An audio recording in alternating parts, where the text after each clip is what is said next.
Greetings, discreet defenders. This morning we're going to test out a couple of rounds for the 327 Federal Ruger LCR. And this test is going to be for controllability. Now, I haven't shot this gun much yet. And so I'm going to start out with the 32 Smith & Wesson Long New Police from S&W. And then I'm going to move up to the sort of the full house 327 Magnum from Gold Dot from Speer.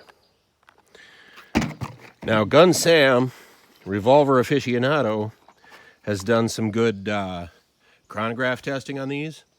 So I'm gonna take that at face value for the moment because I don't want to waste a lot of ammunition. But I do want to see what the difference is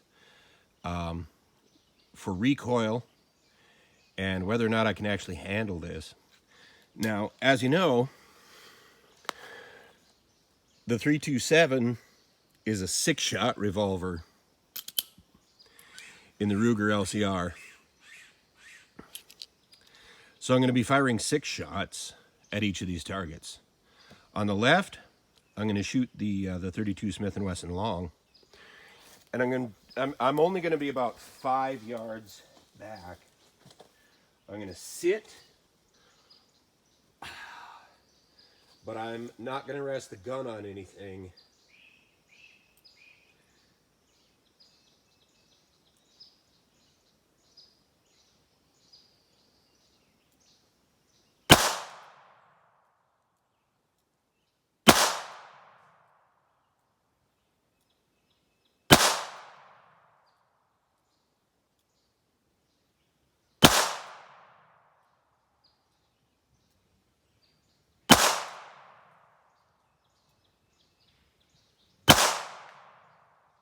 And I am shooting double action.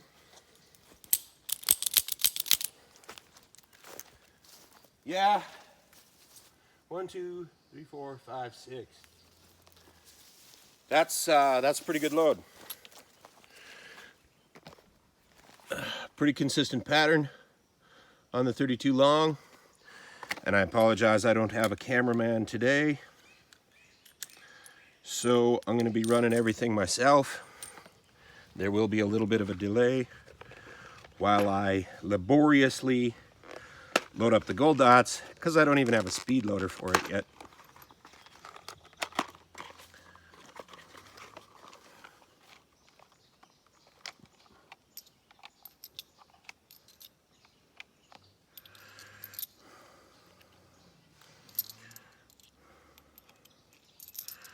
I haven't even tried the Gold Dots yet. This is this is kind of scaring me a little bit. I really do not know what to expect at all.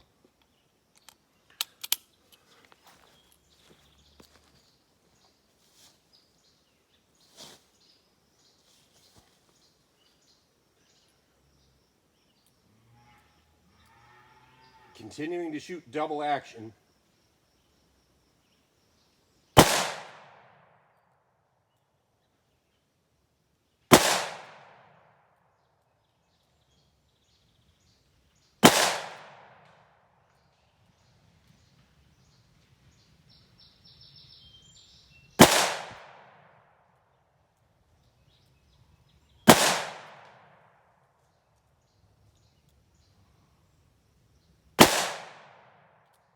Now, what I've noticed with the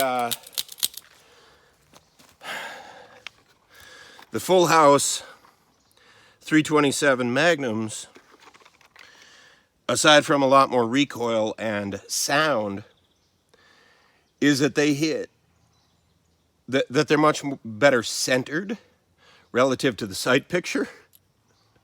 Probably because this gun is designed to shoot 327 Federals, and the little 32 Longs are maybe even falling off just a little bit at 5 yards. I'm not really sure what's going on there.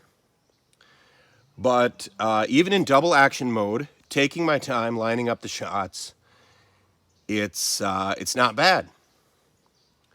It's not bad at all. It's not as bad as I expected it to be, knowing that these are probably well over 400 foot-pounds of energy, even out of the little snub nose. So once again,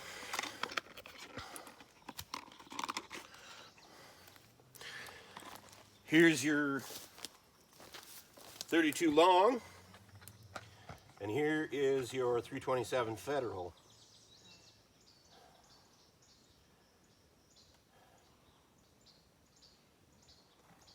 Not bad out of the little snub nose. It's actually quite an accurate gun.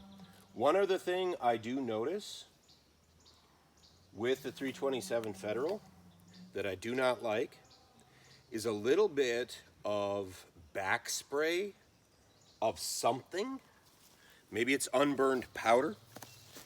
I've had that happen to me with some of the 22 LR loads in the little North American Arms revolvers, because there just isn't enough barrel in there to get all the powder burned. And it may be that with these Gold Dots, you need eye protection as well as ear protection, just to ensure that you're not going to blind yourself, or at least, you know, get a little powder residue slung back into your eye, because as they're hitting, you know, with one of those rounds, it sprayed back a little bit into my upper left quadrant of my forehead, which is only 2 or 3 inches away from that left eye.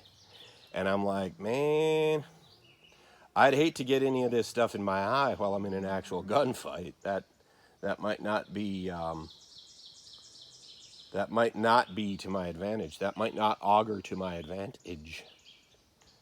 But not sure that you want to drop down in power either to a round that you can get the powder burnt up in a sub 2-inch barrel, in a snub nose barrel.